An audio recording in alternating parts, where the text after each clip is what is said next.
ఈరోజు సర్దార్ వల్లభాయ్ పటేల్ వారి యొక్క 75వ వర్ధంతి సందర్భంగా భారతీయ జనతా పార్టీ కార్యాలయంలో వారికి మేము పుష్పాంజలి అదేవిధంగా నివాళులు అర్పించడం జరిగింది. ఏ వ్యక్తి అయితే దాదాపు 560 చిన్న చిన్న రాజ్యాలని కలిపి ఒక మహాన్ భారత్ కింద తీర్చిదిద్దిన వ్యక్తి,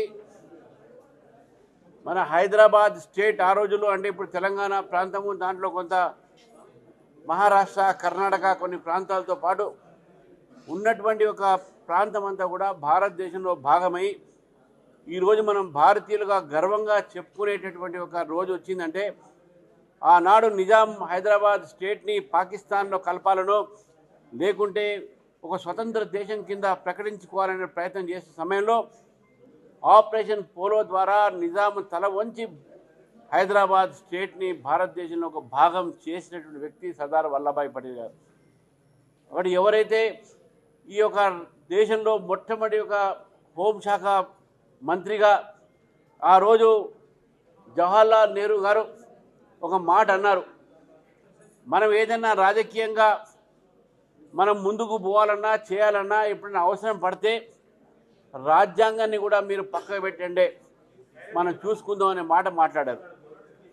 దాని తర్వాత శ్రీమతి గాంధీ గారు రాజ్యాంగాన్ని కాలరాసి ఎమర్జెన్సీ డిక్లేర్ చేయడం జరిగింది. మరి నెహ్రూ గారిని ఎదిరించినటువంటి వ్యక్తి, రాజ్యాంగాన్ని కాపాడాలనే వ్యక్తి ఆ రోజు అన్నటి వ్యక్తి సర్దార్ వల్లభాయ్ పటేల్. సర్దార్ వల్లభాయ్ పటేల్ని కాంగ్రెస్ మర్చిపోయింది. ఎవరైతే రాజ్యాంగాన్ని అవహేళన చేశారో, ఎవరైతే రాజ్యాంగాన్ని కాలరాశారో వాళ్ళని మాత్రమే కాంగ్రెస్ నేతలు, పార్టీలు గుర్తుపెట్టుకుంటున్నాయి. ఈరోజు రాజ్యాంగాన్ని కాలరాసింది శ్రీమతి గాంధీ గారు. మరి ఆ రోజు ఎలక్షన్ కమిషను మాట్లాడుతున్నారు, మనం అపాయింట్ చేసింది వాళ్ళు. వాళ్ళ సమయంలో ఎలక్షన్ కమిషన్లు అపాయింట్ చేస్తే ఆ రోజు అద్వానీ గారు పార్లమెంట్లో అడిగారు, ఎలక్షన్ కమిషన్ ఆఫ్ ఇండియా నిర్ణయంలో అపోజిషన్ పాత్ర ఉండాలి, లీడర్ ఆఫ్ అపోజిషన్కు ఛాన్స్ ఏంటంటే అవసరం లేదని చెప్పడం జరిగింది. ఈరోజు అదే కాంగ్రెస్ పార్టీ నాయకుడు మమ్మల్ని పిలుస్తున్నారు కానీ మా ఒక అభిప్రాయం తీసుకోవట్లేదు. కనీసం మిమ్మల్ని పిలవడం జరుగుతుంది, మీరు అభిప్రాయం ఇస్తారా లేదా, ఎప్పుడైనా లిఖిత పిలువుగా ఇచ్చారో ఏవో తెలియదు. కాబట్టి అటువంటి ఒక నేపథ్యంలో ఈరోజు మళ్ళీ కాంగ్రెస్ పార్టీ రాజ్యాంగం మీద మాట్లాడుతున్నారంటే చాలా హాస్యపదమైన విషయం. నిన్న ఓట్ చోరీ అని చంపి మాట్లాడటం జరిగింది. అక్కడ Priyanka Gandhi election commission of ఇండియాని బెదిరిస్తుంది, వాళ్ళ పేర్లు తీసుకొని వాళ్ళు బెదిరిస్తుంది. గతంలో వాళ్ళని కాల్ చేస్తా అని చెప్పింది, ప్రజల్ని కాల్ చేయమని చెప్పింది. ఇది వాళ్ళ ఒక రాజ్యాంగబద్ధమైనటువంటి ఆలోచన.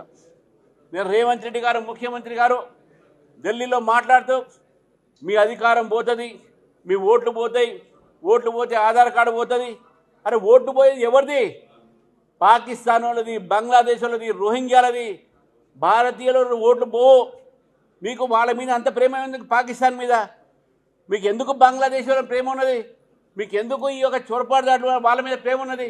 వాళ్ళ ఓట్లు తీస్తే మీకు నొచ్చేది ఏంది? భారతీయ జనతా పార్టీ ప్రశ్నిస్తుంది. ఈరోజు రాజ్యాంగంలో ఎక్కడ కూడా భారతీయులు ఇతర వాళ్లకు ఓటర్ లిస్టులో పేరు ఉండాల్సిన వీలు లేదు. భారతీయ జనతా పార్టీ ఈరోజు దానికి కట్టుబడి ఉంది. భారతదేశంలో ఉన్న వాళ్ళే భారతదేశం ఒక ఓటర్ లిస్టులో వాళ్ళ పేర్లే ఉండాలి. వాళ్ళ పేర్లు ఎప్పుడు కూడా తీయరు అనే విషయాన్ని కూడా చెప్తాను. ఈరోజు ఎస్సీలు, ఎస్టీలు, బీసీలు, మహిళలు, అదేవిధంగా మైనారిటీలు అందరూ కూడా బీజేపీ యొక్క ప్రభుత్వంలో రకరకాలైనటువంటి ఒక సంక్షేమ పథకాల ద్వారా లబ్ధి పొందుతుంటే ఈరోజు కాంగ్రెస్ పార్టీ దాన్ని ఓడ్చుకోలేక అన్నీ ఓడిపోయి ఈరోజు మాట్లాడుతూ ఉన్నారు, ప్రజల్ని రెచ్చగొడతా ఉన్నారు కులం పేరు మీద, మతం పేరు మీద, ప్రాంతాల పేరు మీద. కాబట్టి కాంగ్రెస్ పార్టీని నేను హెచ్చరిస్తూ ఉన్నాను, మీరు ఈ రాజకీయాలు బంద్ చేయండి. గతంలో కూడా అమిత్ షా గారు మాట్లాడినటువంటి మాటలు తీసుకొని కాన్స్టిట్యూషన్ తిరగరాసేటి అలవాట కాన్స్టిట్యూషన్ మీది, కాన్స్టిట్యూషన్ని రాజ్యాంగాన్ని భద్రత పెట్టేది మేము. రాజ్యాంగం భారతీయ జనతా పార్టీ ప్రభుత్వం ఉన్నప్పుడే భద్రతగా ఉంటుంది. మీ ప్రభుత్వంలో రాజ్యాంగాన్ని మీరు కాలరాశారు, రాజ్యాంగాన్ని మీరు అవమానపరిచారు, రాజ్యాంగ సంస్థని బలహీనపరిచింది కాంగ్రెస్ పార్టీ. కాబట్టి ఈరోజు భారతీయ జనతా పార్టీ నిన్న జరిగినటువంటి ఒక ఓట్ చోరియో లేకుంటే చోరోంకి బయటకో నాకు తెలియదు ఏం జరిగింది అక్కడ.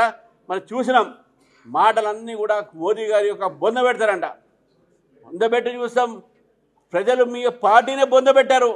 ఒక 2 రాష్ట్రాలు మిగిలినాయి, అది కూడా బొందబెట్టే సమయం వచ్చింది. కాంగ్రెస్ పార్టీని ఈ భారతదేశ ప్రజలు బొందబెడతారు. ఆ బొందబెట్టడంలో ఇంకా 2 ఉన్నాయి, 2 రాష్ట్రాలు. ఇక్కడ కూడా కాంగ్రెస్ పార్టీని ప్రజలు బొందబెడతారని చెప్పేసి కూడా చేస్తున్నారు. ఈరోజు ఏదైతే మాట్లాడుతూ ఉన్నారో, మేము గ్రామ పంచాయతీ అన్ని గెలిచినాం, ఎన్ని గెలిచినా గెలిచింది అంత పెద్ద కాదు.